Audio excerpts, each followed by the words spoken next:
There are stories the government buries, stories the church denies, stories even hell refuses to remember. I know, because I spent 14 years interviewing things that were never meant to speak to human beings. My name doesn't matter anymore. The man I used to be died 3 winters ago inside a concrete room without windows. Everything after that has been borrowed time. People think demons scream. They don't. The dangerous ones whisper, and the oldest ones barely move at all. I've interviewed 36 demons. Some claimed they had ruled forgotten kingdoms before humanity existed. Some insisted they had watched the oceans being poured into the earth.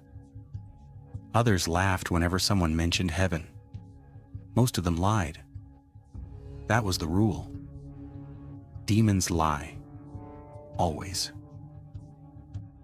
It wasn't philosophy, it wasn't religion, it was mathematics. Every transcript we ever collected eventually proved it. Every statement, every prophecy, every memory. Somewhere inside, there would always be one lie. Sometimes it was obvious. Sometimes it took years to uncover. But it was always there. Except one. Interview 37. The only file that never reached the archives. The only recording every government involved agreed to erase. The only prisoner nobody admitted had ever existed. Officially, Interview 37 never happened. Unofficially, it's the reason 3 intelligence agencies burned 20 years of research in a single night. I wasn't supposed to survive long enough to tell anyone. Yet here I am. If you're hearing this, then someone finally failed to stop the truth. The facility had no name, no signs, no addresses. Even the helicopter pilots were blindfolded before landing. Ridiculous. Until you realize none of them ever returned for a second assignment. I arrived during a snowstorm, the kind of cold that makes every breath feel borrowed. 5 concrete buildings stood in the middle of nowhere. No roads, no nearby towns, only endless white wilderness. Our team called it Site 9. Official paperwork called it Agricultural Storage Facility 18. Neither was true. The real name was never spoken aloud. Names have power, especially underground. The elevator descended for almost 4 minutes. That shouldn't have been possible, not in that region. Not according to geological surveys, yet the numbers continue dropping. Level 12, level 21, level 37. The pressure inside my ears became unbearable. Someone beside me quietly vomited into a paper bag. Nobody acknowledged it. When the doors finally opened, warm air greeted us. Not heated air, warm, as though sunlight existed somewhere below. That should have been my first warning. Nothing living should have felt warm that far underground. Dr. Helena Ward met me outside the elevator. She looked exhausted, not physically, spiritually, like someone who hadn't slept in years. "You've read the files?" she asked. "I've read all 36. She stared at me, no. I asked whether you actually read them. I frowned. "What do you mean?" She smiled, a tiny, broken smile. "You'll understand." Then she handed me a key, not a security card, an actual brass key, heavy, old, covered with symbols I couldn't identify. "What is this?" "If the lights fail," she said, "don't lose it." That was all. No explanation, no warning, nothing. Looking back, I wish I'd asked. Interview chambers were always identical. Concrete walls, steel table, 2 chairs bolted to the floor, 1 camera, 1 microphone. Nothing else. Predictability kept the prisoners calm. Or so the psychologist believed. Room 37 wasn't identical. It had no camera, no microphone, no observation glass, only 1 chair, mine. The opposite side of the table remained empty. "Where's the prisoner?" I asked. The guard avoided my eyes. "He'll come." Come? Not be escorted? Not restrained? Come? Before I could ask another question, the guard locked the door from the outside. I heard 3 separate bolts engage. Then silence. Complete silence. No ventilation. No footsteps. Nothing. 5 minutes passed, 10, 20. I began writing notes simply to stay focused. Then, someone spoke behind me. "You've already made your first mistake." I spun around. Nobody. The room remained empty. The voice continued. "You assumed I would use the chair." Slowly, I looked upward. The ceiling, something stood there. Not hanging, not crawling, standing. As though gravity had simply forgotten its purpose. The figure was impossibly tall.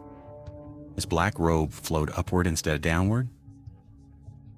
Its bare feet rested flat against the concrete ceiling. Its hands remained folded.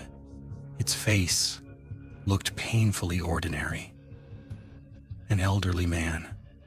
Gray hair, kind eyes, gentle expression.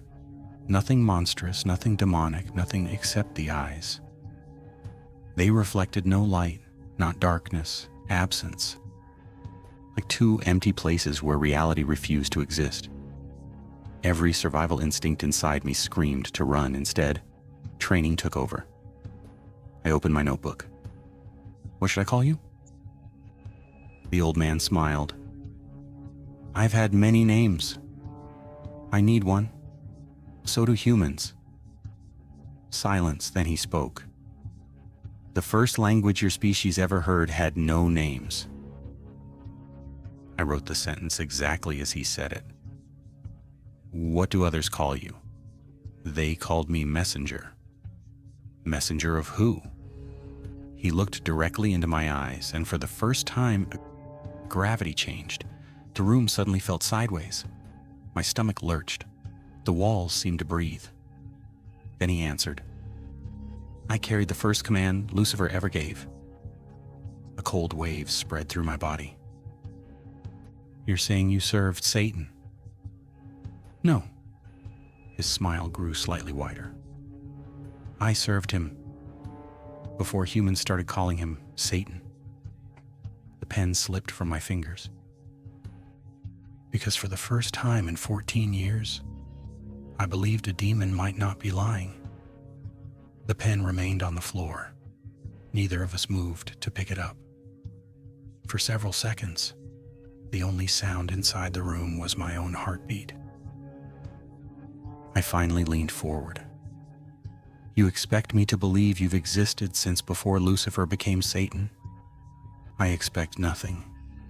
His voice never changed. It never rose, never fell. Every word landed with impossible precision. Belief is a human addiction. I retrieved my pen. My fingers were shaking.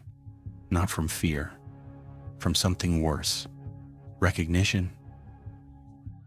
Every lie detector we'd ever developed depended on changes in breathing, pulse, body temperature, muscle tension. The old man had none. No heartbeat, no breathing, no blinking, nothing. He looked alive, but he behaved like an idea wearing flesh. I wrote another question. "When were you created?" He tilted his head slightly. "You still think in calendars?" "I'm asking when." "You are asking for a point inside time." "Yes." I was not created inside time. I stopped writing. Every interview had rules. Never argue, never assume. Never react emotionally. Let them speak. So I did. What existed before time? His empty eyes rested on me. Obedience. The word echoed strangely, not through the room. Through my thoughts. Then came choice. His hands remained folded. And after choice, he looked almost saddened. Came history. I forced myself to stay focused. You served Lucifer. I carried his commands. Why? Because he asked. That's all. At the beginning, that was enough. Silence settled between us. Something felt wrong. Not with him, with the room. The air had become warmer, almost comfortable, yet every instinct inside me insisted I was freezing. I glanced toward the steel door. It had disappeared. Not physically, I could still see it. But my mind refused to acknowledge it as an exit. The room suddenly felt infinite. The old man noticed. You've started hearing the place? I don't know what that means. You will. I ignored the comment. What was Lucifer like before the rebellion? The question lingered. Long enough for me to wonder whether I had finally asked something he wouldn't answer. Then, he smiled. It has been a very long time since anyone asked about him before the fall. The warmth vanished. The concrete beneath my feet vibrated, not violently, like distant thunder beneath the earth. He was beautiful. The old man's voice carried something I had not heard before. Memory. He understood music before sound. He understood light before stars. He could measure distances that space had not yet invented. I swallowed. Was he evil? No. The answer came instantly. Was he good? Again, no. What was he? The old man looked somewhere far beyond me. He was trusted. I felt something tighten in my chest. Then why did he rebel? For the first time, he became silent, not hesitant, respectful, as though the question deserved silence before words. When a servant asks why, the answer changes both lives forever.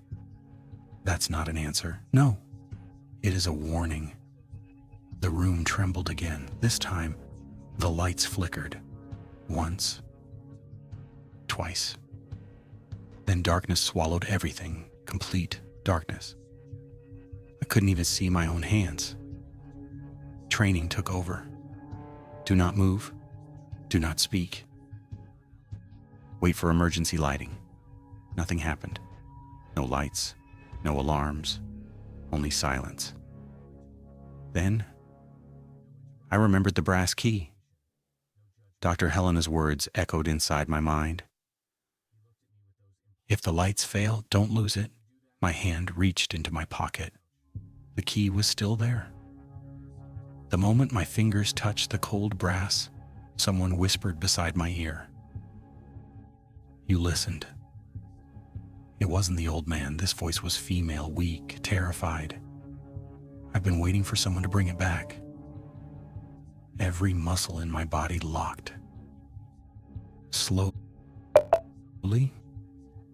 I turned toward the sound. There was no one, only darkness. Then another voice spoke, a child. Don't let him see the key. Another, an old man. Hide it. Another, a woman crying. Please. He still doesn't know. Hundreds of voices filled the darkness, none of them shouting. All whispering, all speaking at once. The sound became unbearable. It covered my ears. It changed nothing. The whispers weren't entering through my ears. They were already inside my head. Then, The old man's voice cut through every other sound. Calm, gentle, almost kind. You should never listen to the dead. Instantly, every whisper disappeared. The lights returned. The room looked exactly as before. Concrete walls, steel table, one chair. The old man still standing upside down on the ceiling, as though nothing had happened. My breathing was uncontrollable. What was that? His expression never changed. The previous interviewers. My blood turned cold. There were no previous interviewers. There were. Our records. Your records remember what they are permitted to remember. I stared at him. You knew them? I remember all of them. How many? He looked directly into my eyes. His answer came so softly, I almost wished I hadn't heard it. You're number 43. You're number 43. The words refused to leave my head. I opened the folder lying on the table. 36 interviews, 36 files, 36 signatures. Nothing more. I looked back at him. Our records say there were only 36. They do. Then why did you say 43?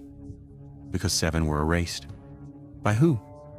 By the people who realize memory is easier to destroy than truth.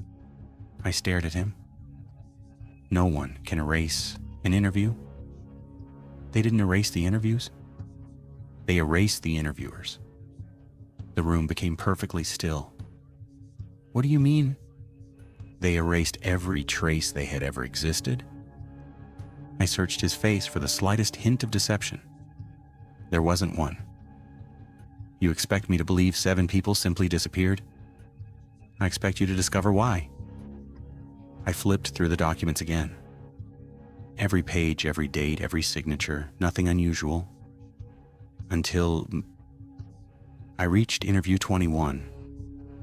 A page was missing, not torn out. The numbering skipped. Page 64.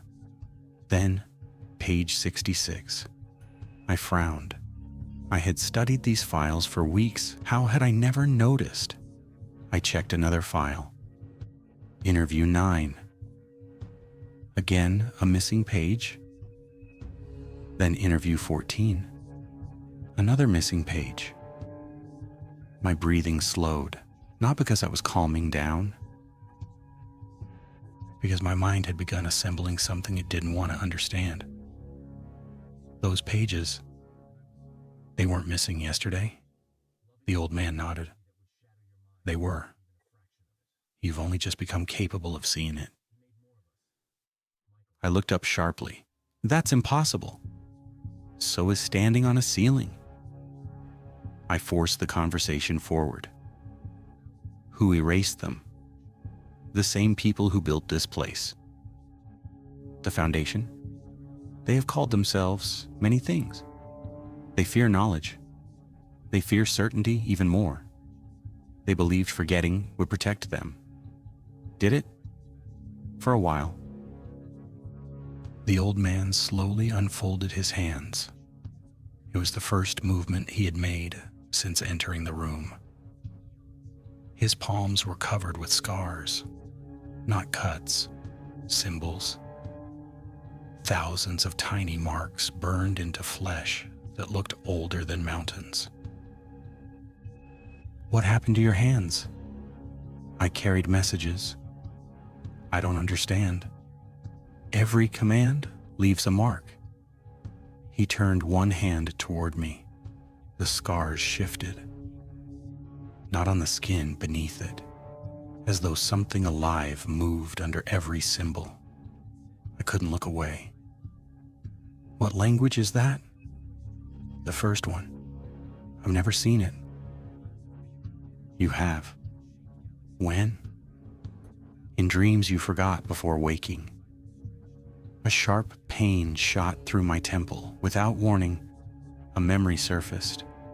I was 8 years old. standing alone in my bedroom. The window was open. Snow covered the yard outside. Someone stood beneath the old oak tree, an old man, watching the house, watching me. I remembered waving. He had smiled. Then, my father had rushed into the room and pulled me away from the window. I had forgotten that night, forgotten it completely, until now.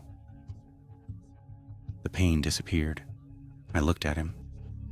You were there. Yes. You watched me. Yes. Why? His answer came without hesitation. Because one day, you would ask the right question. Every hair on my arm stood up. That wasn't a dream. No. You've been watching me since I was a child? Long before. I stood so quickly the chair scraped across the concrete floor. You followed me my entire life. No, I followed something else. What? He looked directly into my eyes. You? Silence. The word made no sense. You just said, I followed what you would become. I haven't become anything. Haven't you? The room felt smaller. I glanced toward the steel door again, still there, still closed, still impossibly far away. You knew I would be here. Yes. You knew I'd become an interviewer. Yes. You knew I'd ask these questions. Yes. How? He smiled. The message I carry was addressed to you. My heartbeat stopped for what felt like an eternity. To me? It has waited longer than your species has recorded history. That's impossible. So you've said. I tried to laugh. Nothing came out. What message? I cannot deliver it. You just said it was for me. It is. Then tell me. I cannot. Why not? Because you have not yet become the man it was written for. I felt anger replacing fear. Stop speaking in riddles. They're only riddles because you're early. I slammed both hands onto the steel table. I'm done playing games. The old man didn't react. I need answers. So do I. What does that mean? I've carried the same message for longer than stars have burned. His voice became quieter, and I still don't know what it says. I stared at him. You've never read it? I cannot. Why? The seal isn't mine to break. Whose is it? He looked at me with those impossible eyes. Yours. The room shook, harder than before. A deep, metallic groan echoed through the walls. Somewhere beyond the chamber, sirens erupted. Not one, dozens. Red emergency lights flooded the room. For the first time, the old man's expression changed. He looked concerned. They finally found it. Found what? He turned toward the wall. Not the door, the wall. They've discovered this interview is being remembered. Before I could ask another question, an explosion thundered somewhere above us. Concrete dust rained from the ceiling. Then came the screaming, human screaming, dozens of voices running, shouting, followed by a single announcement echoing through hidden speakers. Containment breach. A pause, then the words that made the old man smile disappear completely. Subject 0 is no longer in custody. Subject 0 is no longer in custody. The announcement echoed 3 times. Each repetition sounded more distorted than the last. Then, silence. Not ordinary silence. The kind that follows something irreversible. The old man slowly lowered one foot. For the first time since the interview began, he was no longer standing on the ceiling. He descended without falling, without climbing, as though gravity had finally remembered who he was. His bare feet touched the concrete floor. The room trembled. Hairline cracks spread beneath them. "You should leave." I stared at him. "Who is Subject Zero?" He looked toward the wall again. "The first prisoner? The first demon?" "No. The first witness." Another explosion shook the chamber. The lights flickered violently.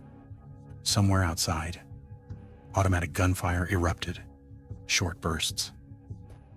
Then screams, then nothing. I rushed toward the steel door, locked. I pounded against it. No answer. Again. Nothing. "They can't hear you." The old man remained perfectly calm. "They're busy dying." I turned toward him. "What escaped?" "I told you." "You told me nothing." "I told you enough." A heavy impact struck the opposite side of the wall. Concrete dust poured from the ceiling. Another impact. Closer. Whatever was outside was moving through the facility, not down the corridors. Through them. I backed away from the wall. The brass key suddenly became warm inside my pocket. Not slightly warm. Painfully hot. I pulled it out. The ancient symbols engraved across its surface were glowing, soft gold. The old man watched it carefully. He remembers. What does it remember? You. Before I could ask another question, the key unlocked itself. A tiny metallic click echoed through the room. No lock touched it. No mechanism moved. Yet something had opened. A voice whispered from inside the metal. Finally, I nearly dropped it. The whisper came again. So many years? And you're still alive. I looked around the room. The old man hadn't spoken. The voice belonged to the key. My pulse hammered in my ears. This isn't possible. It stopped being impossible. The day you entered this facility, the key fell silent. The old man extended one hand. Don't lose it. I wasn't planning to. You don't understand. No, I don't. If you lose that key, every door becomes the same door. A loud alarm interrupted him. Emergency lights shifted from red to deep blue. The old man's expression darkened. Blue? He whispered the word almost to himself. They've locked the lower levels. What does blue mean? They've realized it isn't trying to escape. My stomach tightened. What? It's trying to reach us. A deafening crash exploded behind the wall. This time, the concrete fractured. A thin black crack appeared from floor to ceiling. Something moved inside it. Not outside. Inside the crack itself. Like a shadow trapped beneath glass, it paused. Then, an eye opened. The crack wasn't a crack. It was an eyelid. The eye stared directly at me. It was enormous. Far too large to belong to anything that could fit behind the wall. Its pupil narrowed, not with curiosity, recognition. You. The voice came from everywhere at once. Not loud, impossible. Every surface inside the room vibrated with the single word. You came back. The old man stepped between me and the wall. You cannot speak to him. The eye blinked. I already have. Another crack split across the concrete, then another. The room was becoming covered in them. Hundreds, thousands, every crack opened into another eye. Different sizes, different colors, all staring at me. None of them looking at the old man. Only me. What? Are they? The old man never turned around. They're not looking. They're remembering. One by one, the eyes began closing, not because they wanted to, because something behind them was approaching. A low vibration filled the chamber, slow, heavy, like footsteps. Except they weren't coming through the corridor. They were coming through reality itself. Each step made the air ripple. The steel table bent slightly. The chair slid backward across the floor. Another step. The concrete walls groaned. Another. The emergency lights burst one after another. Darkness swallowed half the room. Only the glowing key remained visible. Its golden light reflected in the old man's empty eyes. He whispered without looking at me. When the door opens, do not speak its name. I don't know its name. It does. The footsteps stopped. Everything became perfectly still. The steel door unlocked. One bolt, then another, then the third. Slowly, the handle turned by itself. The door opened exactly 3 inches, no further. A voice drifted through the narrow gap. Gentle, almost human. I've been looking for my messenger. The old man closed his eyes. For the first time, he looked afraid. The old man lowered his head. Very slowly, he spoke. I no longer belong to you. Silence answered him. The door remained open exactly 3 inches. Nothing entered. Nothing left. Only that voice, soft enough to be mistaken for kindness. You carried every command. You witnessed every kingdom. You stood beside me before the first star. A pause. And now, you hide behind one human. The old man didn't respond. His empty eyes never left the narrow opening. I was ordered to deliver a message, and I ordered you to return. The first command still stands. The voice behind the door laughed. It wasn't loud, it wasn't cruel. It sounded disappointed. You always were loyal. No. The old man answered quietly. I was obedient. There is a difference. Another silence settled over the room. I looked from the old man to the door. Who were you talking to? Neither of them answered. Instead, the key inside my hand began vibrating. Tiny pulses, almost like a heartbeat. Words slowly appeared across its surface, not carved, not glowing, and appearing. One letter at a time. I couldn't read them. Yet somehow, I understood them. Do not open. The words vanished. My heart raced. What does that mean? The old man finally looked at me. It has begun translating. Translating what? The oldest language? You said nobody could read it. Nobody alive. My mouth went dry. Then why can't I? He stared at me for a very long time. That is the only question you've asked today. That frightens me. The temperature inside the chamber dropped instantly. A thin layer of frost crept across the steel table. The voice behind the door spoke again. He doesn't know. No. He remembers nothing. No. Then let me remind him. The old man stepped forward. No. The door shook, not from force, from something touching the other side. 5 slow knocks echoed through the chamber. 1, 2, 3, 4, 5. The old man's shoulders stiffened. I had not seen him afraid until now. Don't answer. I wasn't going to. You don't understand.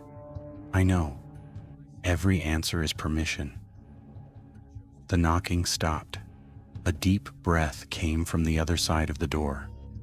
Not breathing, listening, as though whatever stood there could hear thoughts. Then, it spoke directly to me. "Do you remember the oak tree?" Every muscle in my body froze. The old man closed his eyes. "No," he whispered. "Not yet." The voice continued. "You waved? I waved back. You smiled? I smiled back. You asked me." When the stars came on, the memory struck me like lightning. The snow, the window, the oak tree, the old man standing outside. No, not the old man.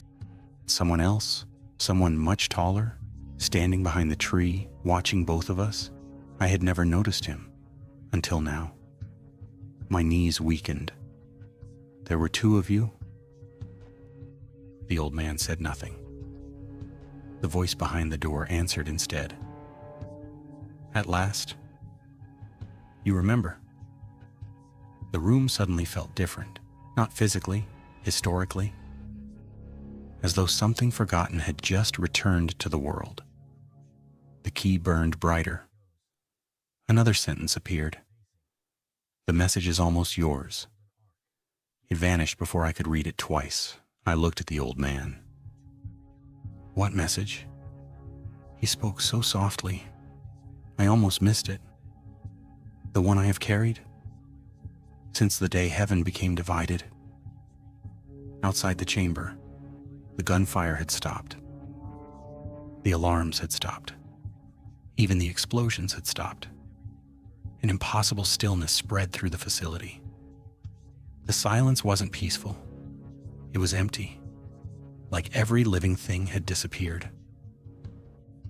Then, 3 slow footsteps echoed from the corridor, not approaching, leaving. The voice behind the door spoke one final time. "I'll wait. I've already waited long enough." The footsteps continued, farther away, until they were gone. The steel door slowly closed by itself.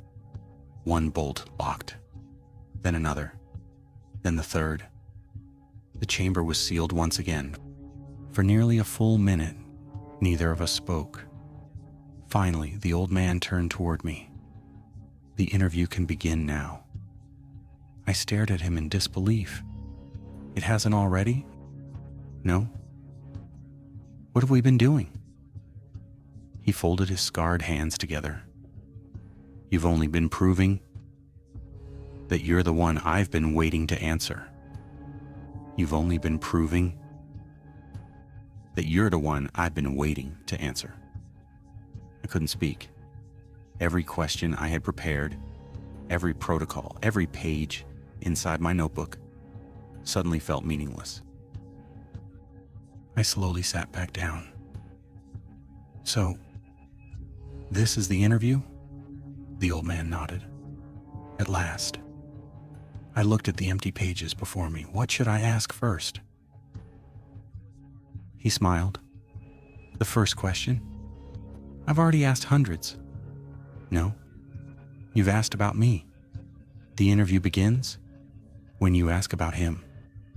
I tightened my grip around the pen. "Him? Meaning Satan?" The old man remained silent. I understood. That was my answer. I drew a slow breath. Then I asked the question every interviewer before me had apparently failed to ask. "What was Satan's greatest lie?" The old man's smile disappeared. "He never told it." I frowned. "But demons always lie." "They do. So did he." "No." The old man leaned forward for the first time. "The Prince of Darkness never needed to lie." I felt my pulse quicken. How? Because humans invented better lies than he ever could. The words settled inside the room like falling ash. He merely whispered. "You built civilizations around the whisper. I stared at him. What whisper? He looked into my eyes. The belief that truth belongs to whoever wins. My pen stopped moving. The first war, the first kingdom, the first execution, the first betrayal. They were all justified by the same sentence. He paused. If I survive, I must have been right. The old man slowly shook his head. Lucifer never created evil. He convinced mankind to improve it. I swallowed. You speak as though you respected him. I respected his brilliance. You weren't loyal? I was. Weren't you friends? His empty eyes drifted somewhere beyond the walls. There are no friendships among beings who remember eternity. What were you then? I carried his words, and he trusted me because I never changed them. The room became strangely quiet. So why did you leave him? I didn't. You said you no longer belong to him. I don't. That's different. It is. What happened? For the first time, something resembling grief crossed his face. He gave me a message. You've said that. He sealed it, I know. He ordered me to deliver it to one human. I leaned closer. Who? You. My heart skipped. But I wasn't born. He didn't need to be. How could he know me? The old man looked almost amused. You still believe time is a wall. It is. For you. Not for him. I shook my head. That makes no sense. It doesn't have to. It happened. I turned another page. If Satan chose me, and what does he want? I don't know. You've carried it all this time. I carried it? I never heard it. The key inside my pocket suddenly vibrated again. This time, it wasn't warm. It was cold. So cold that my fingertips became numb. I placed it on the table. A faint golden line spread outward from the key. Not across the metal, across the air itself, like invisible ink becoming visible. The line curved. Then another appeared. Then dozens, hundreds, until the space above the table contained what looked like an enormous seal. Perfect circles, unknown symbols, moving slowly around each other. The old man stood. His expression changed. Not fear, recognition. It's waking. What is? The seal. I thought the message was inside it. It is. Then why is it opening? His eyes remained fixed on the floating symbols. Because, someone else has begun reading it. A freezing wind swept through the chamber. The emergency lights flickered. Every symbol suspended above the table rotated at once. Then, they all pointed toward me. The old man whispered something in a language that hurt to hear. The symbols stopped moving for exactly 1 second. Then a voice emerged from the seal. Not Satan's, not the old man's, not the voice from beyond the door. This voice was younger, calmer, almost familiar. If you're hearing this, then he finally found you. The old man slowly closed his eyes. No, he whispered. It isn't time. The voice continued. I don't know your name. I never will. But I know. You've already met my messenger. I stared at the seal. My heartbeat echoed inside my ears. The voice sounded human. The voice sounded human. Every instinct told me it couldn't be. Nothing inside this facility had sounded human for a very long time. The old man never looked away from the seal. His lips moved silently. not praying, remembering.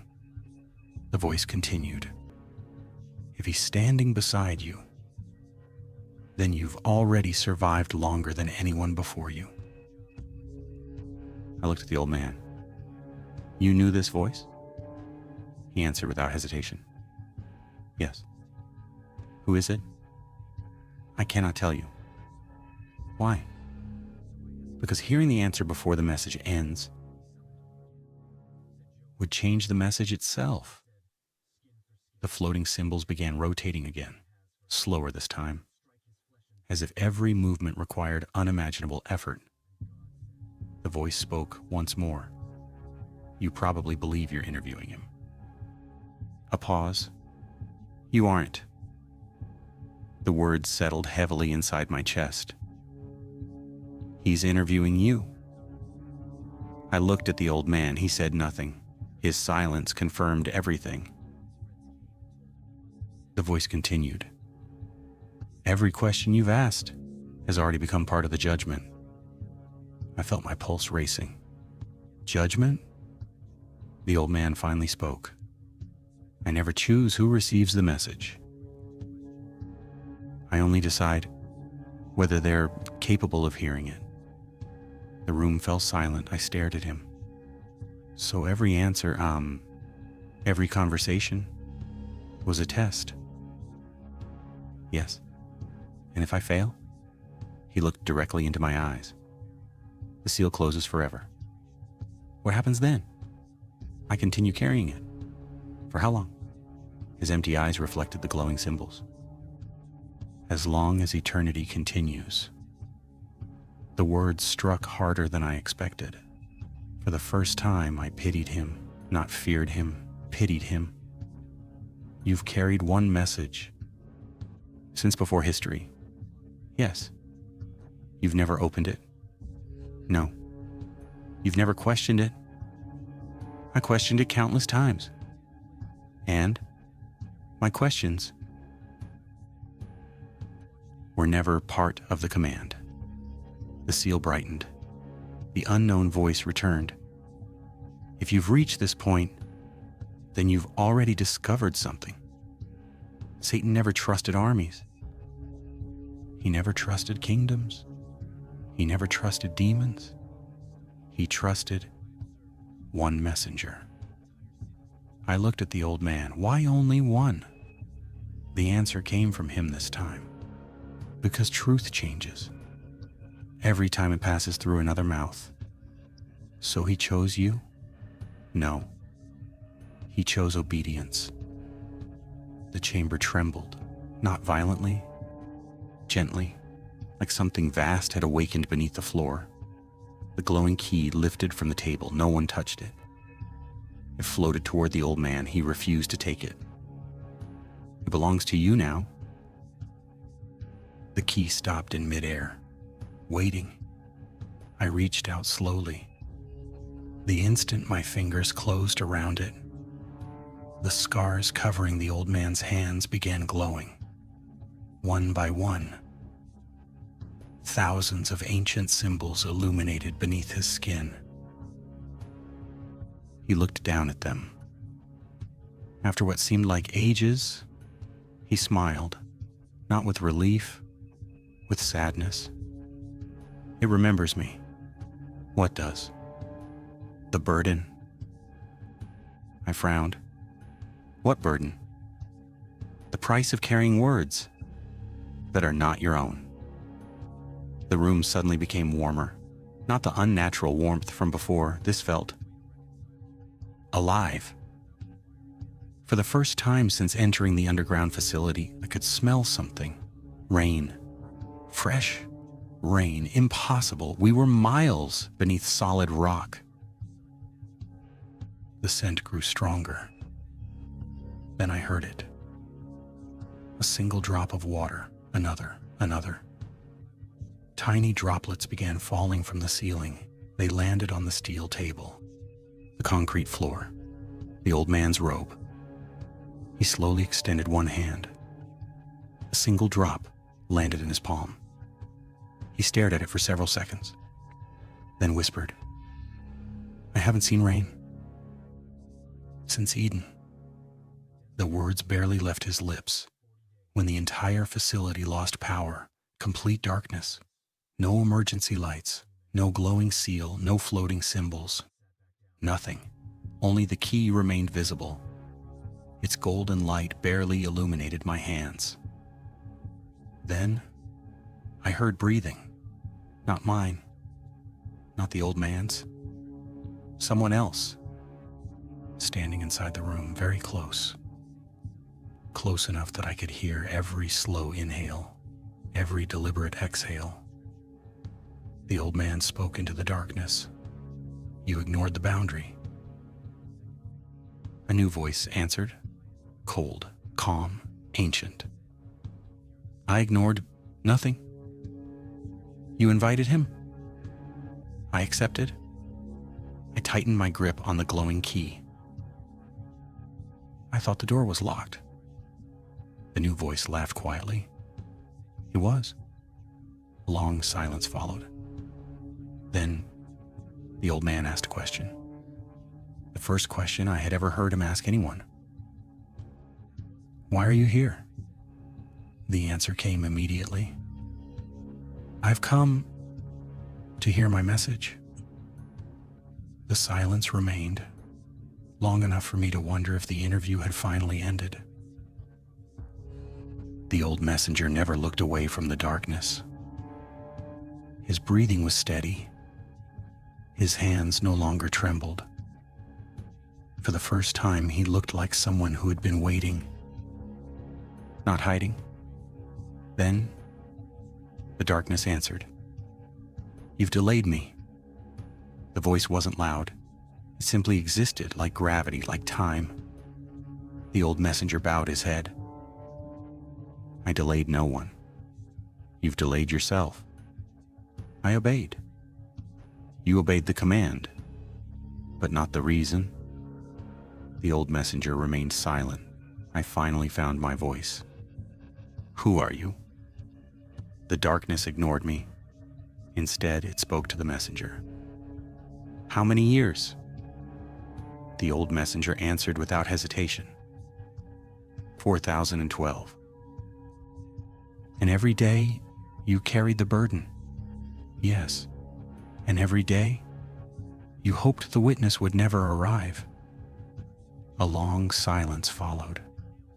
Then, the old messenger whispered, Yes. The answer caught me off guard. You didn't want me to come? He slowly turned toward me. His empty eyes carried something I had never heard in his voice. Regret. I prayed that no human would ever become the 43rd. Why? Because once the final witness arrives, the oldest promise must also return. The darkness moved. Not forward, closer, without taking a single step. The temperature inside the chamber dropped. The brass key in my hand suddenly became warm, then hot. Then, it began to beat, like a heart. What is this? The old messenger looked at the key. It recognizes him? The voice answered. It recognizes us. My fingers tightened around the brass.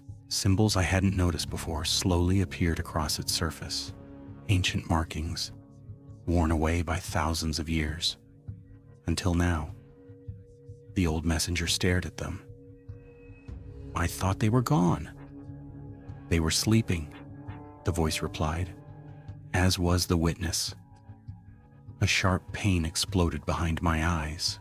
Another memory, not complete. Only fragments.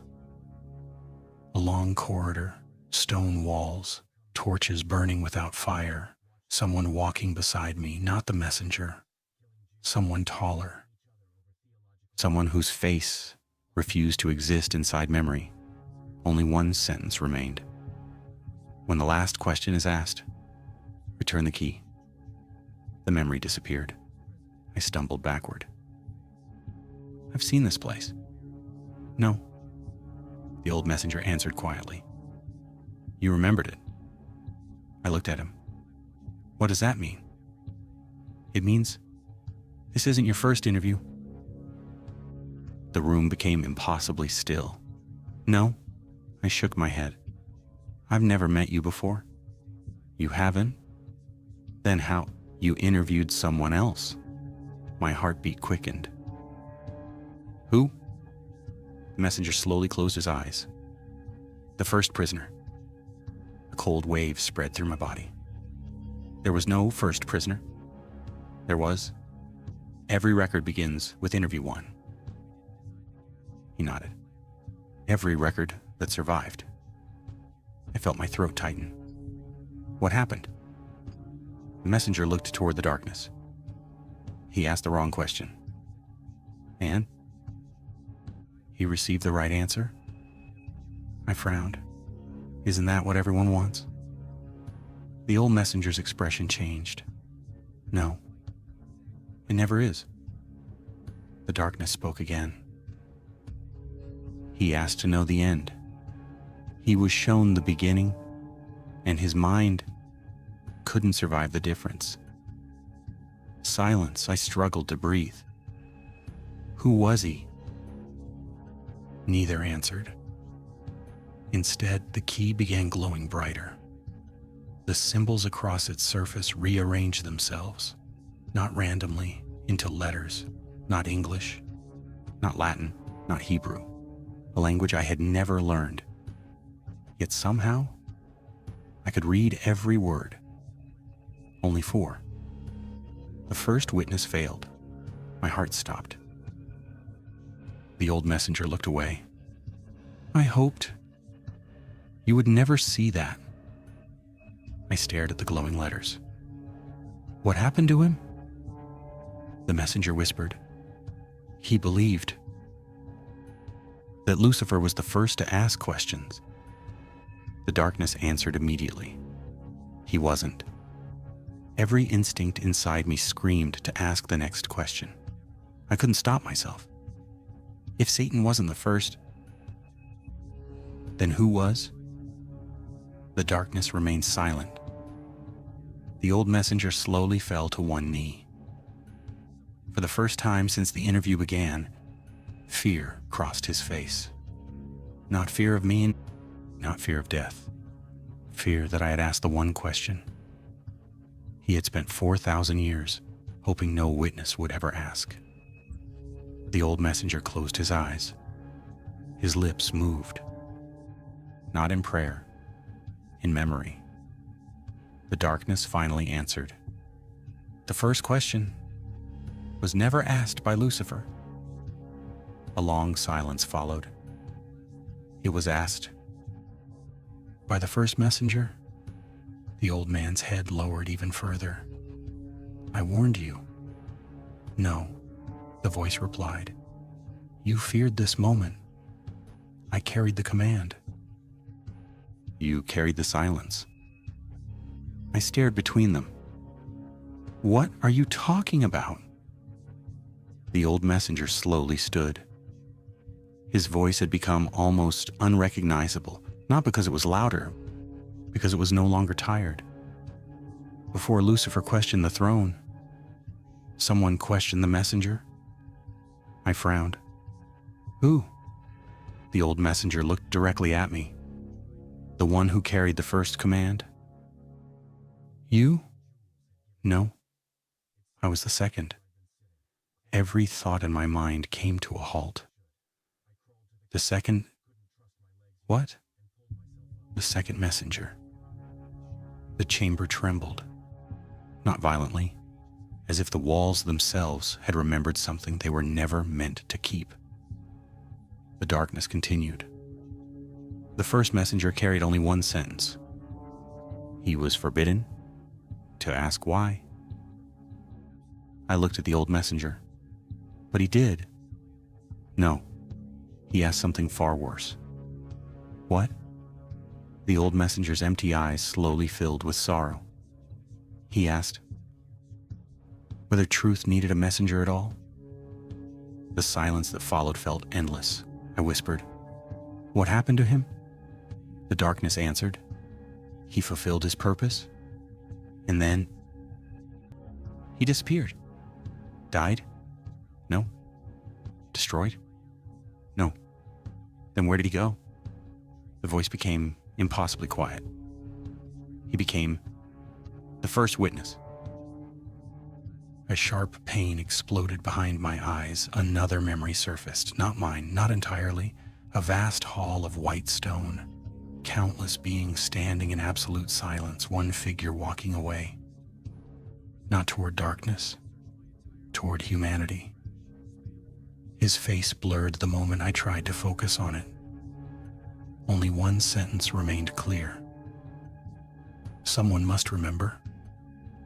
The vision vanished. I staggered against the table. The brass key pulsed again, harder, faster. The old messenger looked at it. It's beginning. What is? The transfer. I gripped the key tighter. I don't want it. No witness ever does. The darkness spoke. But every witness accepts it. I haven't. You already have. When? The moment you asked a question. Even knowing the answer might destroy you. My breathing became uneven. The old messenger slowly approached me. For the first time, he stood close enough for me to notice something impossible. His reflection didn't match his movements. While he stood perfectly still, his reflection continued walking. Not forward. Away. Toward the darkness, I looked again. The reflection was carrying something over its shoulder. A body wrapped in white cloth, its face hidden. What is that? The old messenger never turned around. You. My heart stopped. You. The word echoed through the chamber. I stumbled backward. No. The old messenger didn't argue. He simply watched me. The body you're seeing hasn't died yet. I looked back at his reflection. The wrapped body remained across its shoulders. Motionless. Impossible. Then why does it look like me? Because, every witness leaves this place, but not every witness returns. The darkness spoke. The body is not your future. It is your certainty. I don't understand. You will. When the interview ends. The reflection vanished. The old messenger stood alone once more. My heartbeat slowly steadied. You said the first messenger became the first witness? Yes. What happened after that? The old messenger remained silent. The darkness answered instead. Someone had to carry the message. So you were chosen. No? I volunteered. The answer caught me completely off guard. You chose this? I did. Why? The old messenger lowered his head. Because I watched what the truth did to the first witness. The chamber grew colder. What did it do? It left him unable to belong anywhere. He could no longer remain among heaven. He could no longer walk beside mankind. He remembered too much to live like either. A strange sadness settled over the room. So you carried the burden instead. I hoped no one else ever would. The darkness interrupted. Hope was never part of your command. No, it was part of my heart. For a brief moment, the silence almost felt human. I looked toward the darkness. You still haven't told me who you are? No. You've only answered around the question. The voice remained calm. If I answer too early, you'll stop listening. I won't. You already have. The words struck deeper than I expected. What do you mean? You no longer seek truth? You seek identity. I frowned. What's the difference? The first asked, what happened? The second asked, who am I? And only one keeps the interview alive. The old messenger slowly turned toward me. He's right. The moment the witness begins searching for himself, he stops hearing the message. I looked down at the brass key.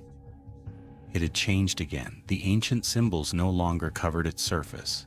Instead, there were scars, fresh, deep, exactly like the scars that had once covered the old messenger's hands. I dropped it. It struck the floor. Instead of metal, it sounded like flesh. The old messenger knelt beside it. He didn't touch it. It has accepted you. I never accepted it. You didn't need to. The burden chooses before the witness does. A distant sound rolled through the darkness, not thunder. Footsteps, heavy, measured, each one slow enough to count.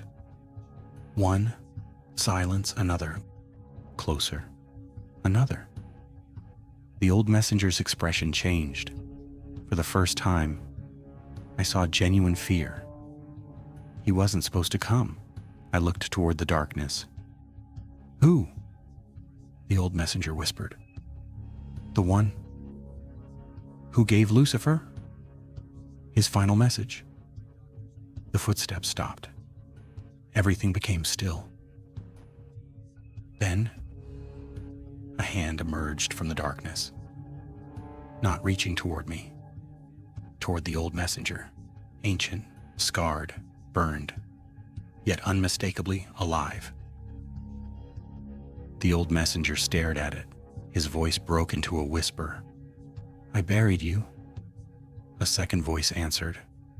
Not the one from the darkness, not the messenger's, older, colder. I know.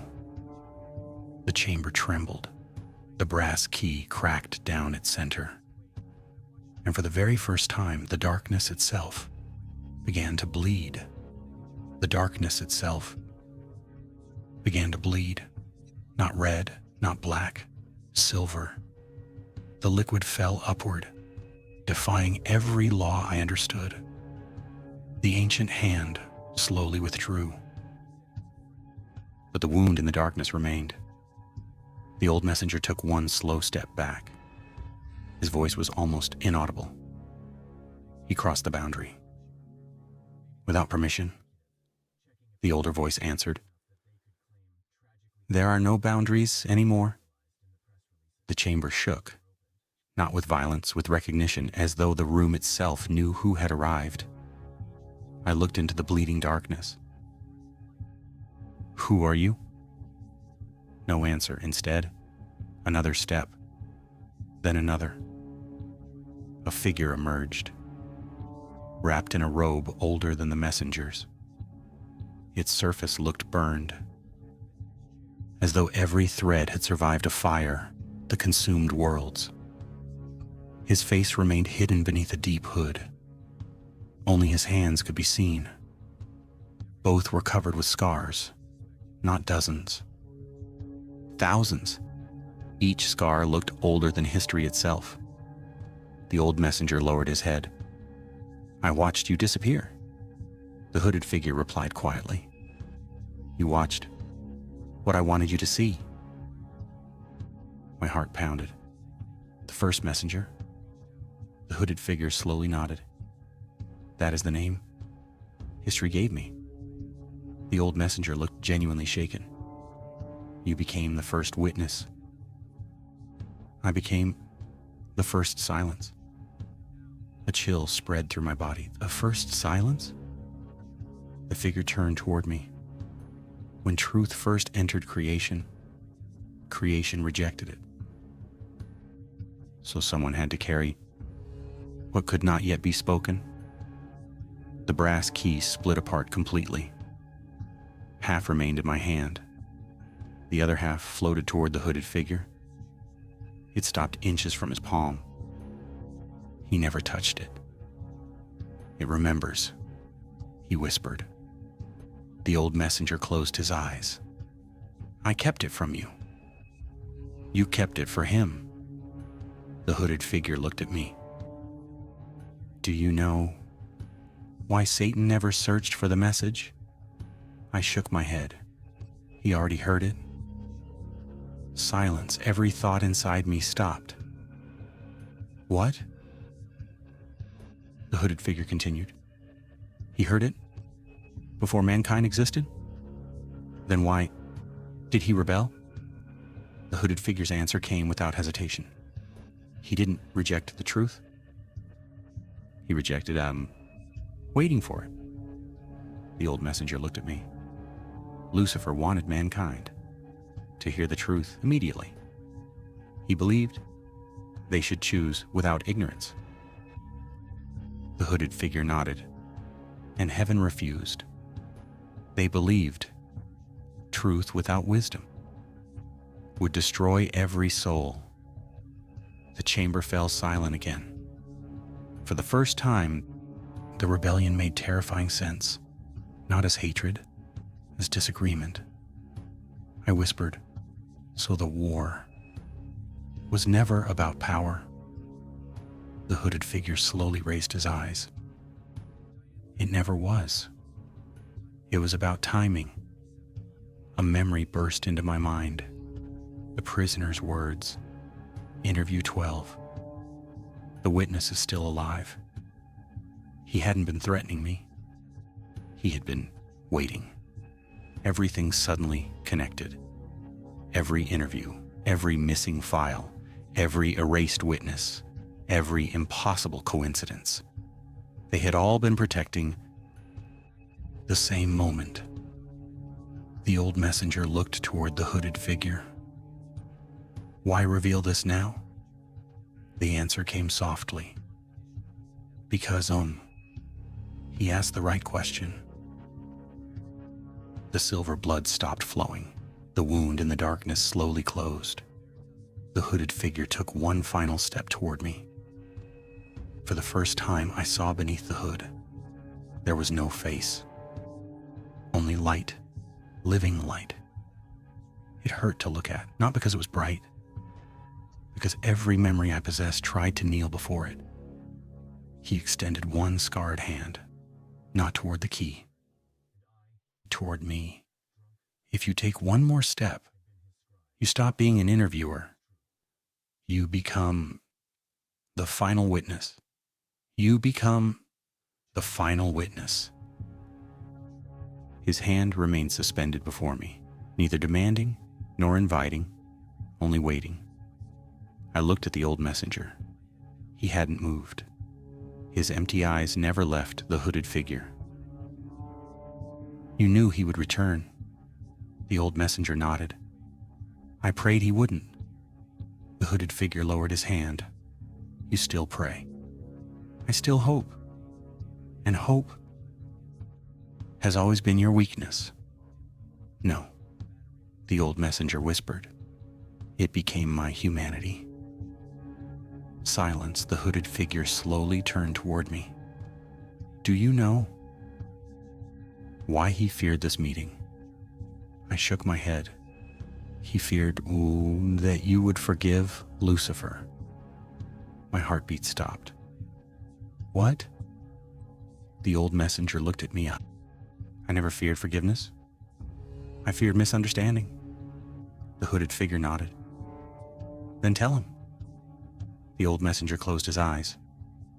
For thousands of years, I imagined this moment. Now, I wish it had never come. He looked directly at me. Lucifer was not evil. When I carried his final message, the chamber became impossibly still. He had already lost. He knew he would never return. He asked for nothing. No throne, no kingdom, no victory. I swallowed.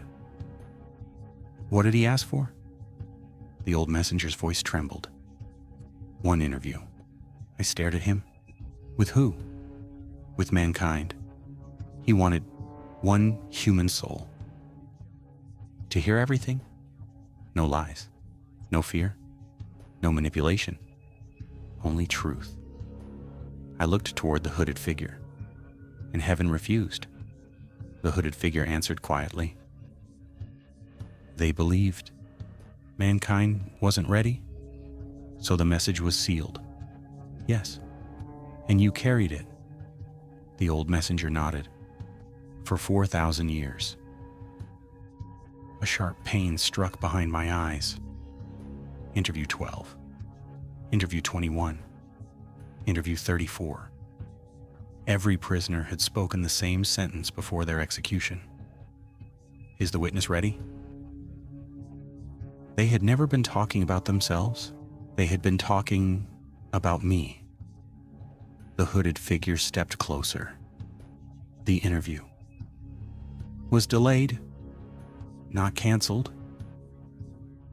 I looked at him. So this was always going to happen. Yes. No matter who the witness became. Yes. The old messenger slowly shook his head. No. The hooded figure looked toward him. You disagree? I do. Why? Because, I broke the command. Silence. The hooded figure did not move. The old messenger continued. I changed one thing. What? I stopped searching. The chamber trembled. I hoped the 43rd witness would never be found. The hooded figure's voice remained calm. And yet, he found you. I realized something. I wasn't chosen. Neither answered. I looked between them. I found you? The old messenger smiled. For the first time, his smile carried peace instead of sorrow. Exactly. You were never selected. You were never summoned. You arrived because you refused to stop asking. The words struck deeper than every revelation before them. Every interview, every classified file, every impossible death, every sleepless night. No one had guided me. No prophecy had controlled me. Curiosity alone had brought me here. The hooded figure looked into my eyes. And now? Only one question remains. The chamber faded. The bleeding darkness disappeared. The hooded figure dissolved into light. The old messenger slowly stepped backward. Only the point of light remained before me. Warm, silent, waiting. Its voice spoke directly into my soul. Witness, do you still wish to hear the truth? Even if it costs you the life you remember? At last, the message had begun to speak. No voice filled the darkness, no sound touched my ears. Instead, every memory I had ever possessed became perfectly still. The point of light pulsed once. Then it spoke. Witness. The single word carried no emotion, no anger, no kindness, only certainty. I answered before realizing I had spoken. I'm here. The old messenger immediately lowered his head. The stranger remained silent. Neither of them acknowledged the voice. It wasn't speaking to them, only me. Witness? Do you remember your first question? Images flooded my mind. Thousands of questions. Every interview, every prisoner, every sleepless night. I shook my head. I don't. You do. The light brightened. Suddenly, I was standing somewhere else. Not the endless darkness, not the underground chamber. A small wooden room. Rain struck the windows. A little boy sat alone at a table. He couldn't have been older than 7. He stared at the ceiling. Then he whispered, "Why do people die?" My chest tightened. The boy looked familiar. He looked like me. The voice spoke again. That was your first question? The memory dissolved. The darkness returned. I forgot. You were meant to? Why? So you would ask it again. I looked toward the stranger. He hadn't moved. The old messenger hadn't moved either. Time itself seemed unwilling to interrupt. The voice continued. Every soul begins with one true question. Most spend their lives replacing it. Power, fear, wealth, revenge. They mistake those for purpose. I listened without breathing. You never stopped asking. You only changed the words. Every interview flashed before my eyes. Every demon, every impossible answer, every lie, every truth. I finally understood. I had never been searching for demons. I had been searching for the answer to a question I had forgotten asking. The voice continued. You believed you were investigating darkness. You were pursuing death. And beyond death, truth. A long silence followed. Then, I asked quietly, who are you? The point of light shimmered. I am not the messenger. I am not the sender. I am the message. The old messenger slowly closed his eyes. A single tear rolled down his face. The first tear I had ever seen him shed. You've waited? He whispered. So very long. The message answered him. You carried me faithfully for longer than any kingdom endured. The messenger smiled through the tear. It was enough. No, the message replied. It was everything. For a brief moment, the scars vanished completely from the old messenger's hands. His skin became smooth, young, untouched. He looked at his palms as though seeing them for the first time. I remember, he whispered. I had forgotten what I looked like before the command. The stranger watched him quietly. There are few greater burdens than carrying words you cannot hear. The messenger bowed his head. I know. The message spoke again. Witness. My attention returned instantly. You have reached the final threshold. What happens now? You may hear me, or you may leave. I frowned. Leave? You will remember nothing. You will live. You will die. Someone else will be chosen. The old messenger lowered his eyes again. He had heard this offer before, 42 times. Every witness had accepted it. Everyone had walked away. The message continued. If you remain, there is no return. You will know, and knowledge cannot be forgotten. The point of light slowly descended until it hovered only inches before my face. For the first time, I felt warmth. Not heat, not light, home. The message asked one final question, not to test me, not to judge me, simply to know. Do you still wish to hear the truth? Even if it costs you the life you remember? I didn't answer. Not because I was afraid, because for the first time, I understood the weight of an answer. The old messenger remained perfectly still.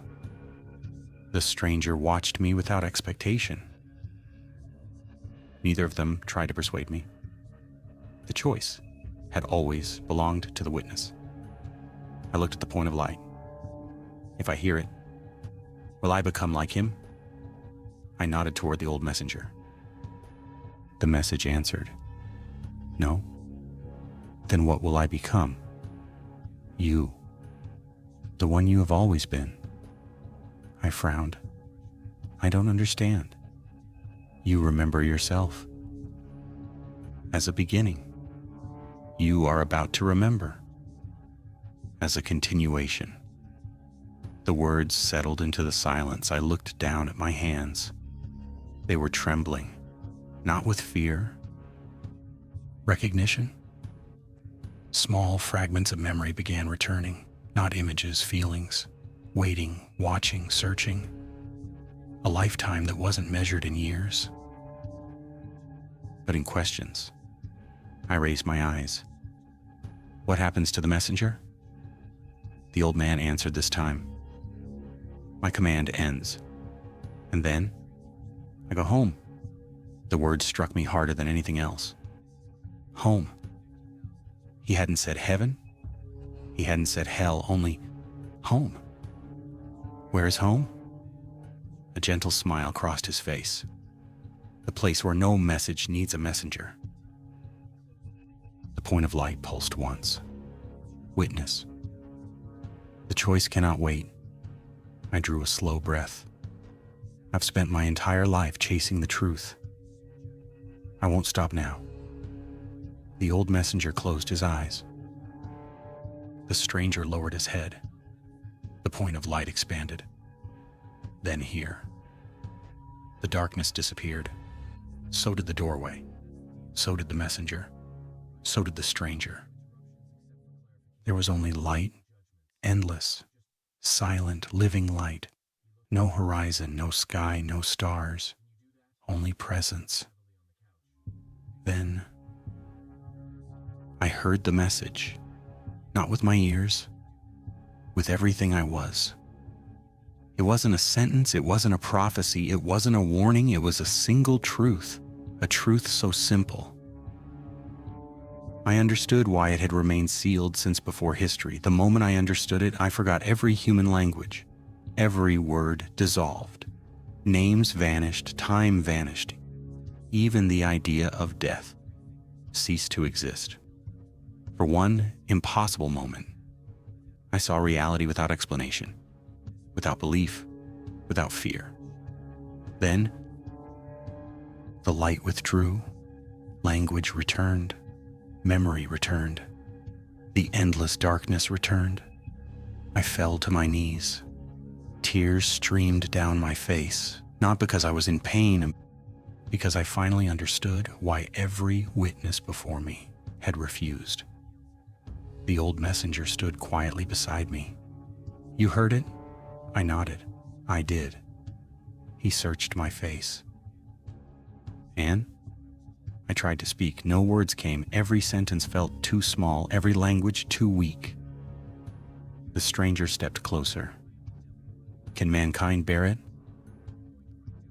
I looked into his eyes, then toward the place where the silent witnesses had disappeared, then back at the old messenger. At last, I found my voice. No. The old messenger lowered his head. Not in disappointment, in understanding.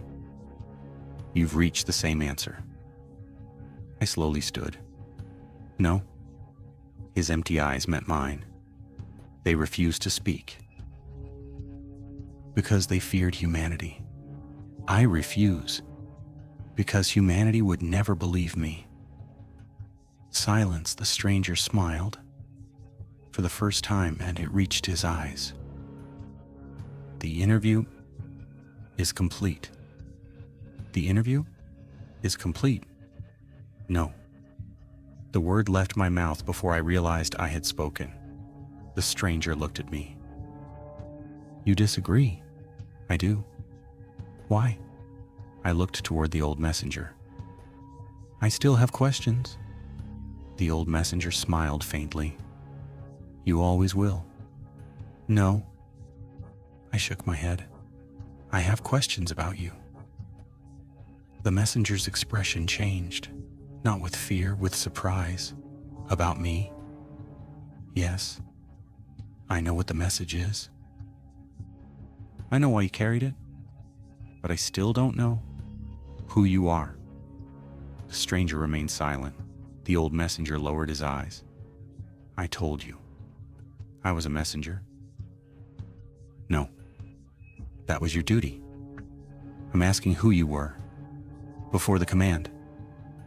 For the first time, the old messenger did not answer immediately. He looked at his hands. The scars were gone. Only smooth skin remained.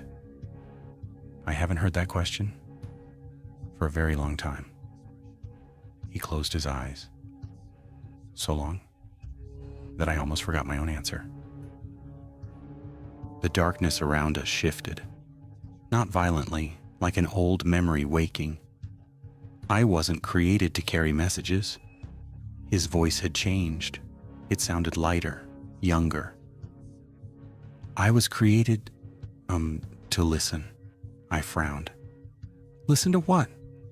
The first voice. The voice that existed, before every other voice. The stranger slowly nodded. He remembers. The messenger continued. There were no stars, no heavens, no worlds. There was only the voice, and those who listened. You were one of them. Yes. What happened? The messenger's gaze drifted into the distance. Then, another voice spoke. Lucifer. He nodded once. He asked a question. The first question that had never been asked. What was it? The messenger looked directly at me. Why? Silence, that's all? That single word divided eternity. I tried to understand. He asked why he should obey, yes. And everything changed. The messenger nodded. Questions are never small. They become doors. Some open toward truth. Others toward pride. The stranger finally spoke. He asked the wrong question. For the right reason. I looked at him. What does that mean? He desired understanding. He chose rebellion. They are not the same. The messenger continued. Many followed him. Many remained. I listened. You didn't choose? I did. I chose to keep listening. The words settled deep inside me. So you never fought? No? You never rebelled? No. You never defended heaven? No? What did you do?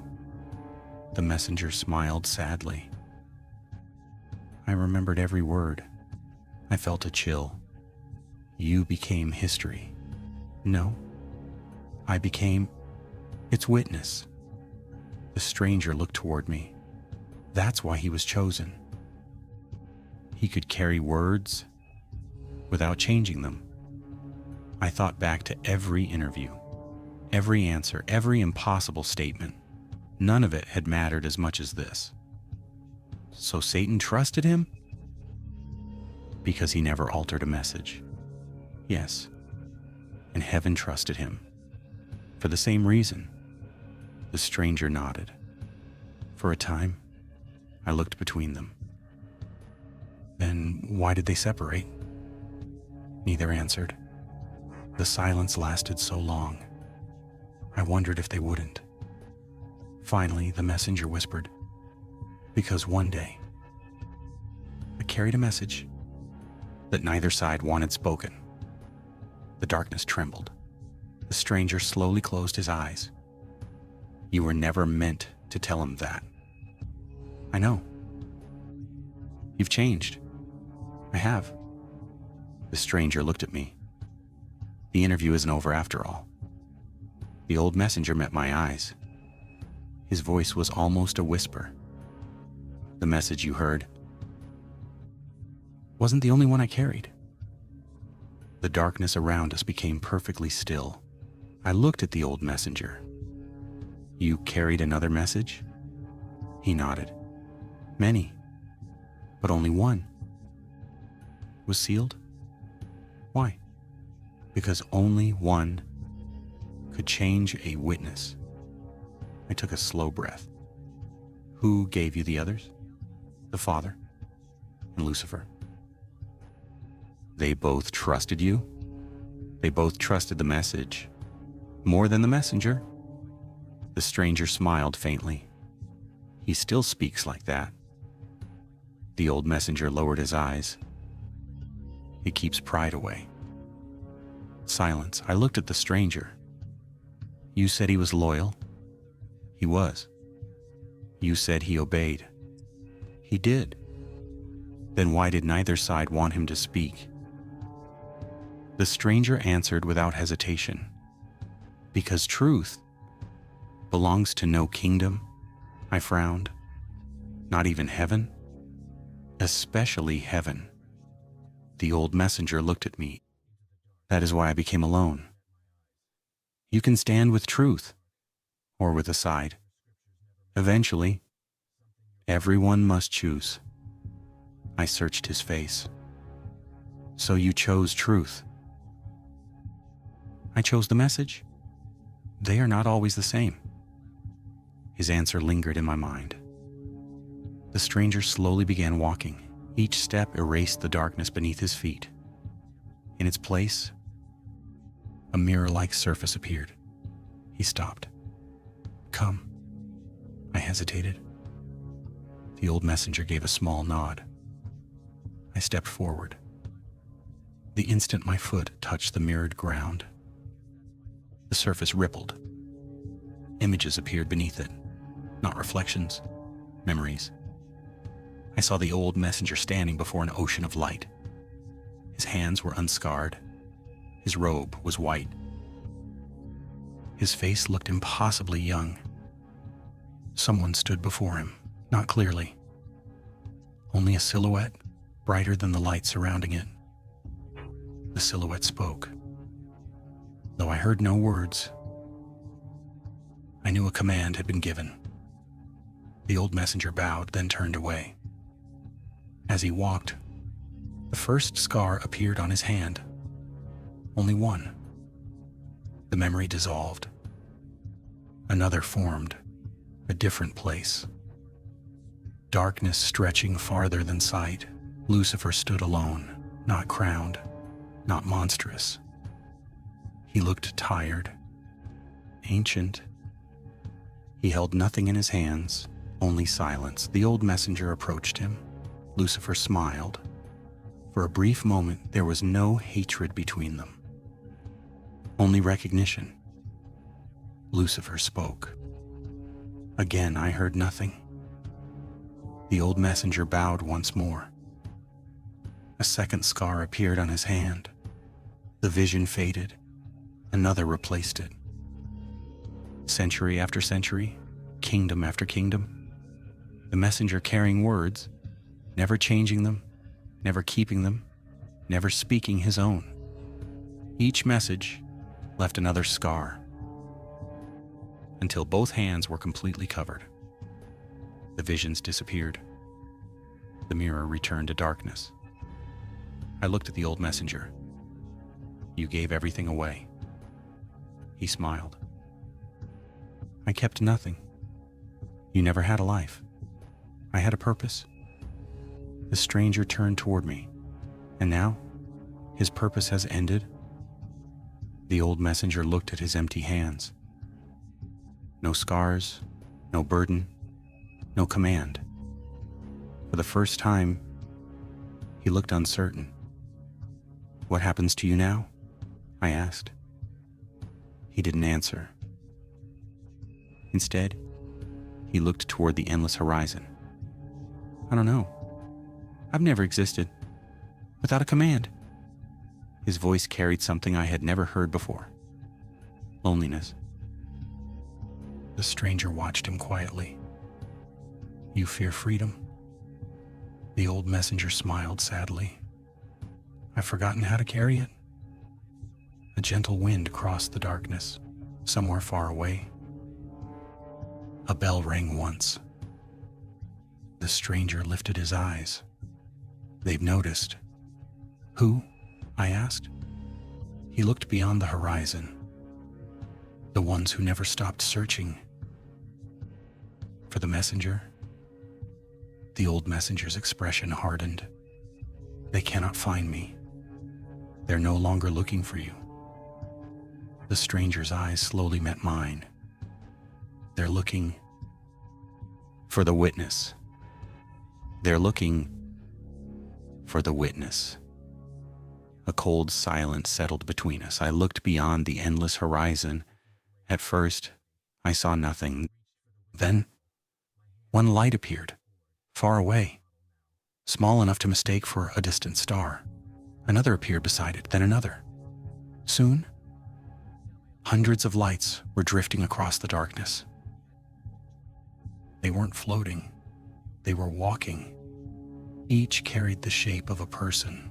No faces, only outlines woven from pale light. I looked toward the old messenger. Who are they? He answered without taking his eyes off them. The keepers. They remember every witness. My throat tightened. They've been searching for me? No. They've been searching for whoever heard the message. The lights continued approaching. None moved quickly. None hesitated. They walked with absolute certainty. The stranger folded his hands. They're too late. They don't know that. The old messenger nodded slowly. They'll ask for the message. And if I refuse, they'll keep asking. For how long? The messenger looked at me. As long as time exists. The answer carried no threat, only fact. The lights drew closer. I could finally distinguish their movements. Everyone walked differently. Some limped. Some carried invisible burdens upon their backs. Some moved like children. Others like exhausted old men. Yet every one of them stopped at the exact same distance from us. Not one step closer, not one step farther.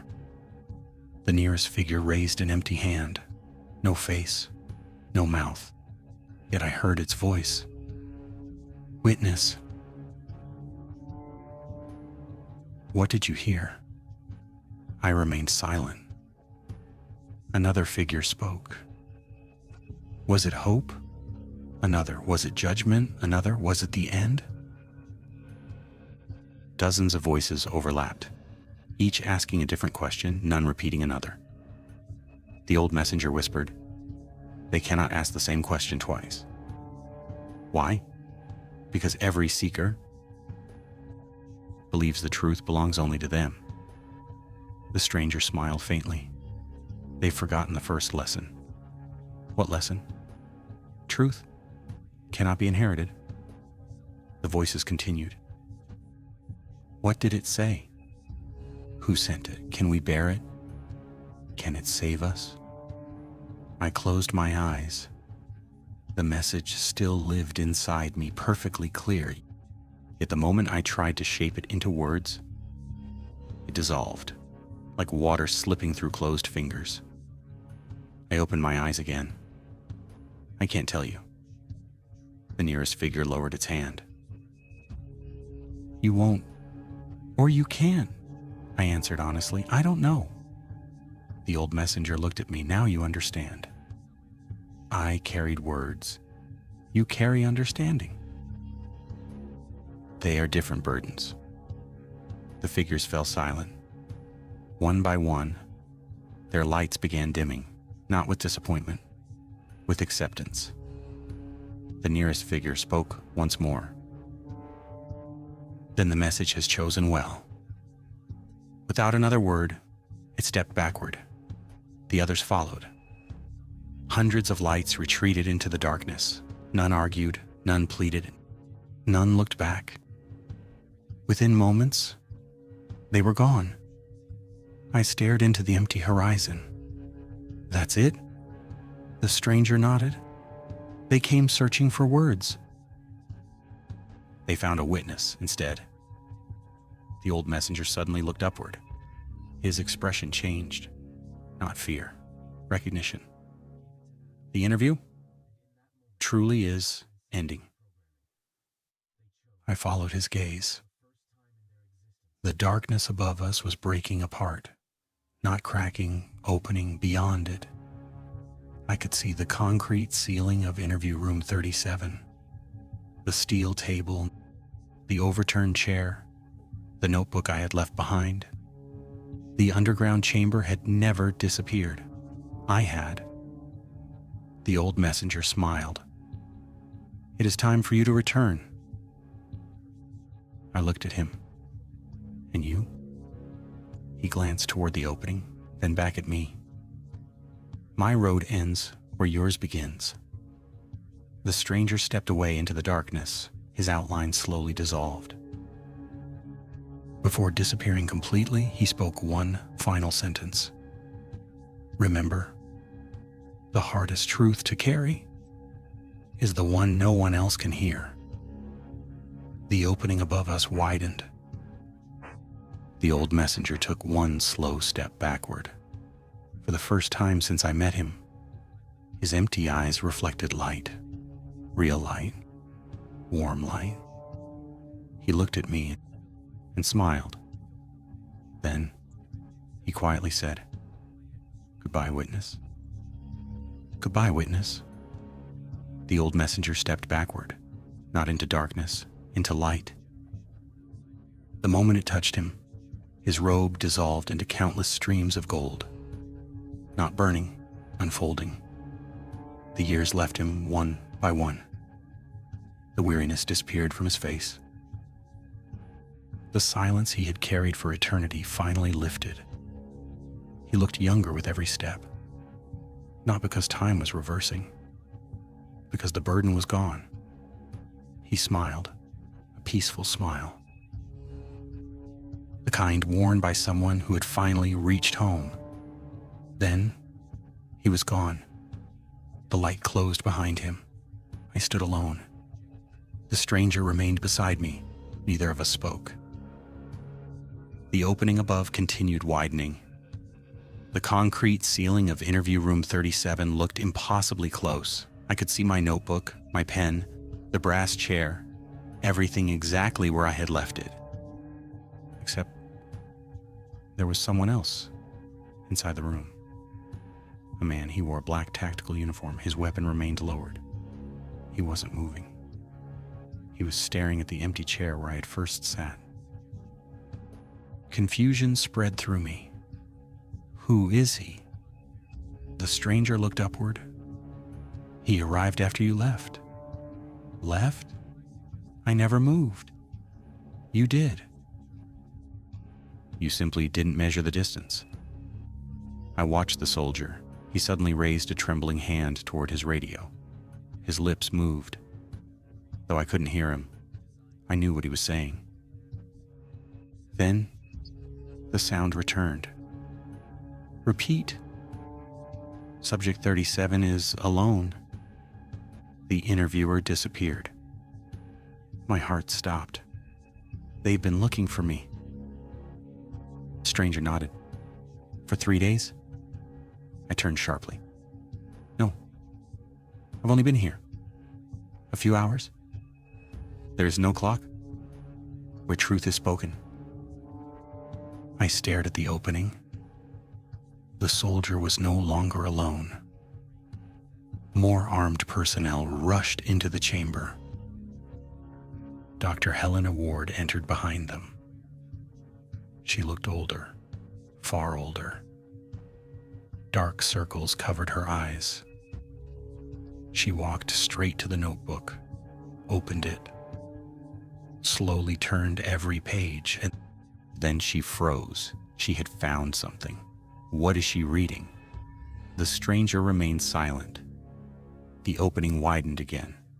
I finally saw the page. My handwriting. One sentence written across the final sheet. I don't remember writing it. Yet I knew it was mine. It read, "The messenger delivered the truth." I refused to write it. Dr. Helena closed the notebook immediately.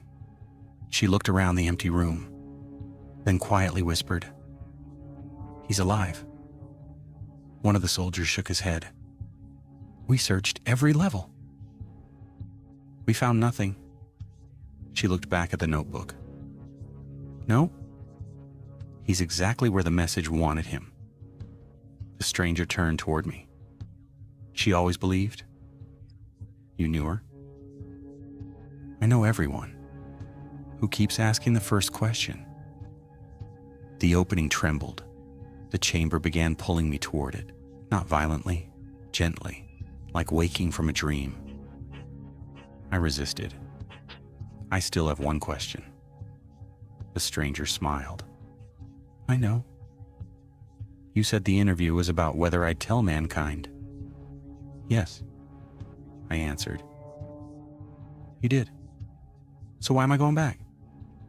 His smile slowly faded. Because the interview never belonged to me. I frowned. Then who started it? The stranger looked directly into my eyes. For the first time, I noticed something impossible. His reflection wasn't his own. For just an instant, I saw the old messenger looking back at me. Then it was gone. The stranger spoke one final time. The first interviewer. Before I could ask another question, the opening of light consumed everything. The opening of light consumed everything. I felt myself falling, not through space, through memory. The endless darkness disappeared. The doorway vanished. The stranger was gone. Only the sound of my own breathing remained. Then, pain. A sharp ache exploded behind my eyes. Cold concrete pressed against my hands. I gasped. Interview room 37. I was back. The steel table stood exactly where I had left it. My notebook rested in front of me. The chair across from mine was empty. Completely empty. No old messenger. No footprints. No sign that anyone had ever been there. The heavy steel door burst open. Armed personnel flooded the room, weapons raised. One of them shouted, "Don't move!" I didn't. Dr. Helena Ward pushed past the soldiers. She stopped the moment she saw me for several long seconds. She simply stared. Then, she whispered, "You came back." I looked at her. How long was I gone? She swallowed. 72 hours? Exactly 3 days. The stranger had told the truth. I lowered my eyes to the notebook. It was open.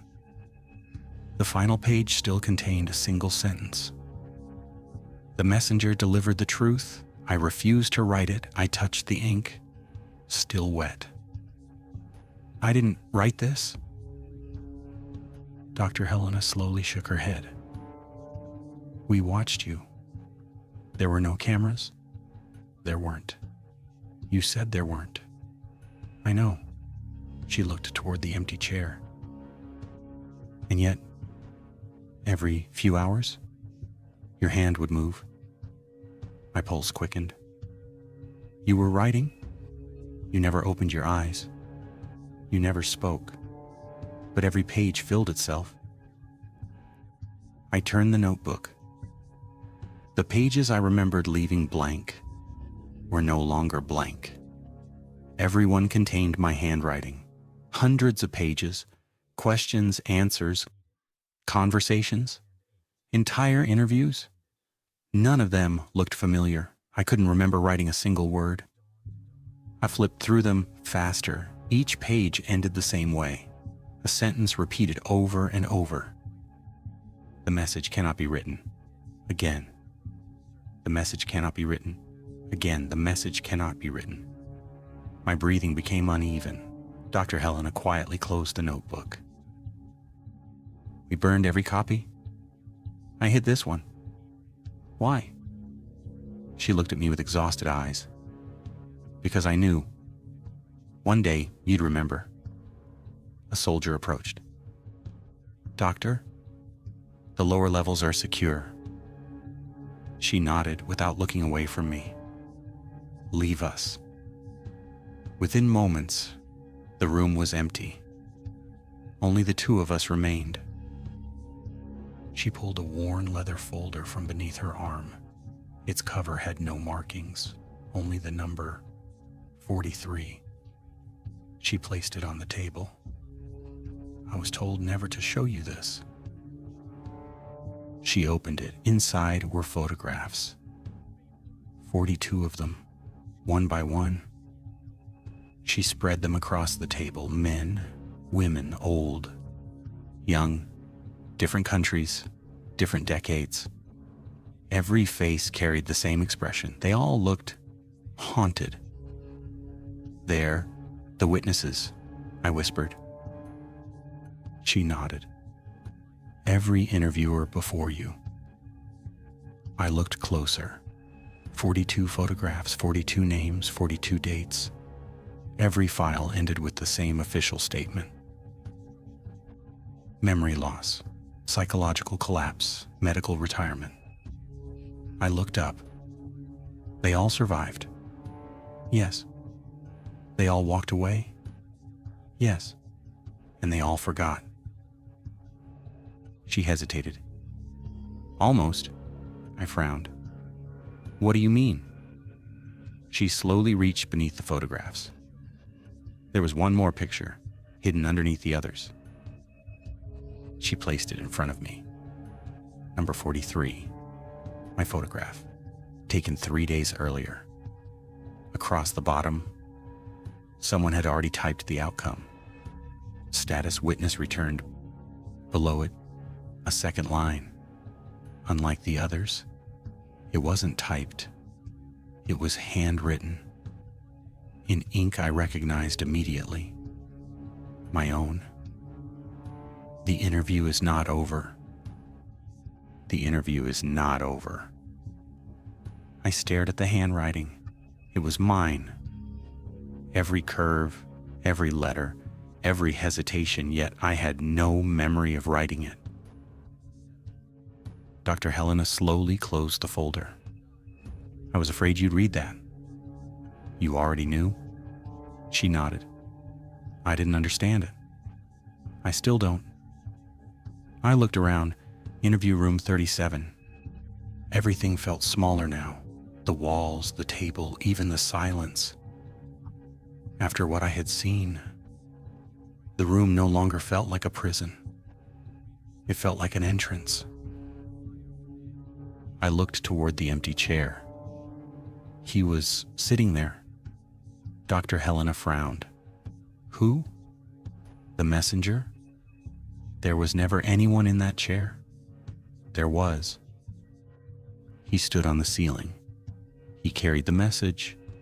He waited longer than history. Dr. Helena didn't interrupt. She simply listened. When I finished, she quietly asked, Do you remember his face? I opened my mouth. Nothing came out. I couldn't. I remembered his voice, his hands, his scars, his smile. But his face was already fading, as though memory itself refused to hold it. I closed my eyes. It's disappearing. Dr. Helena whispered. It always does. I looked at her sharply. You've spoken to another witness. Yes. What did they remember? The same things. The questions, the silence, the burden. And eventually, they all forgot the messenger's face. A chill spread through me. Why? She slowly shook her head. No witness has ever answered that. Silence settled over the room. Then I noticed something. The brass key, it was gone. I searched the table, my pockets, the floor. Nothing. It disappeared. Dr. Helena's expression changed. There was a key? I stopped searching. You can't remember it. I don't know what you're talking about. Well, I slowly leaned back. Of course. The burden had passed. The seal had opened. The key no longer belonged to this world. A sudden knock echoed through the steel door. 3 slow knocks, Exactly 3. My heart stopped. Dr. Helena looked toward the door. "Come in." No one entered. Another 3 knocks, slower this time. She stood, walked to the door, opened it. The corridor was empty. No guards, no footsteps, no sound. She looked back at me. "Did you hear that?" I nodded. She frowned. "Hear what?" The door slowly closed by itself. The 3 knocks hadn't belonged to the corridor. They had come from the other side. The side no longer connected to this facility. I looked toward the empty chair. Someone was sitting there. Not clearly. Only a faint outline, like heat, rising from stone. I couldn't see a face. Only the shape of folded hands. Dr. Helena noticed nothing. She continued speaking. "The facility is closing. Every record will be destroyed. Interview 37 never officially happened." I barely heard her. The outline in the chair slowly tilted its head. Then, without moving its lips, I heard the familiar voice. "You wrote nothing. You remembered everything." I didn't answer. Dr. Helena looked confused. "What did you say?" I realized she hadn't heard him. The outline continued. "The command has changed." I felt my pulse quicken. "What command?" The figure answered softly. "You are no longer the interviewer." The room became unnaturally quiet. Even the ventilation stopped. The outline slowly raised one hand, not pointing at me, toward the notebook. The final page turned by itself. No wind, no touch. Only one blank line remained beneath my last sentence. Ink slowly appeared across the paper. One letter at a time, not in my handwriting, not in the messenger's, in a script older than language itself. As I watched, the ancient symbols transformed into words I could read. "Only 4. Begin the next interview." The outline faded. The chair became empty once more.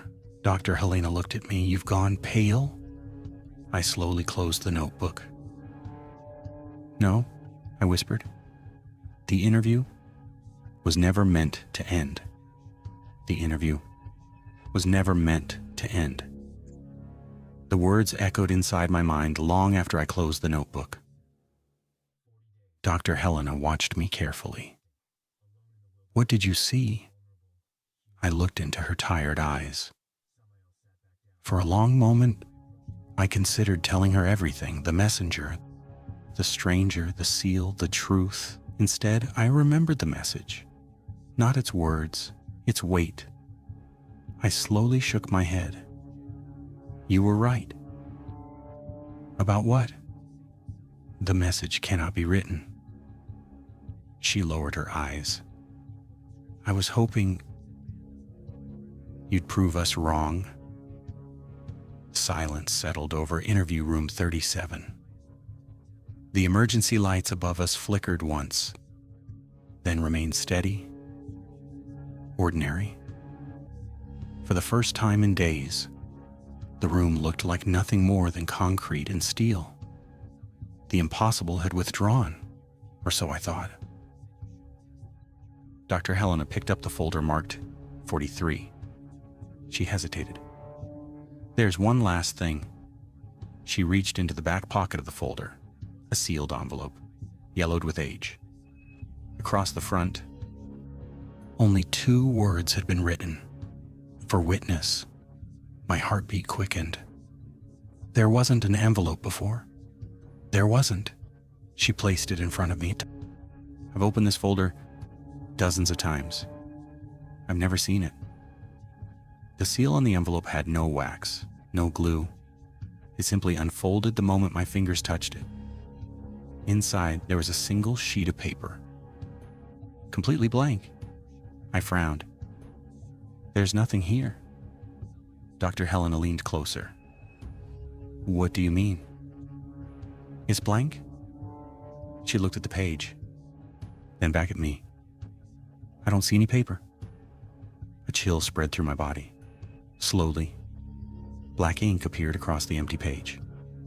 One sentence, written in the same ancient hand I had seen before. A witness never keeps the truth. Before I could react, another sentence appeared beneath it. A witness passes it on. The paper dissolved into fine gray dust. Within seconds, nothing remained. Dr. Helena stepped back. What happened? I looked at my empty hand. Nothing. Outside the room, the facility alarms finally fell silent. The nightmare was over. Recovery teams moved through the corridors. Equipment was removed. Doors were sealed. Interview room 37 would soon become another forgotten chamber beneath the earth. History would erase it, just as it had erased the others. Dr. Helena walked toward the door. She stopped before leaving. What will you do now? I looked at the notebook, then at the empty chair. I'll leave. And after that, I don't know. She gave a weary smile. I hope you forget. I almost smiled back. So do I. She nodded once, then disappeared into the corridor. The heavy steel door closed behind her. I was alone, or so I believed. I slipped the notebook beneath my arm, turned toward the exit. Stopped. Someone was sitting in the chair. Not the old messenger, not the stranger. A young man, perhaps 25. He looked terrified. His hands shook as he held an empty notebook. He stared at me exactly as I had once stared at the old messenger. Who?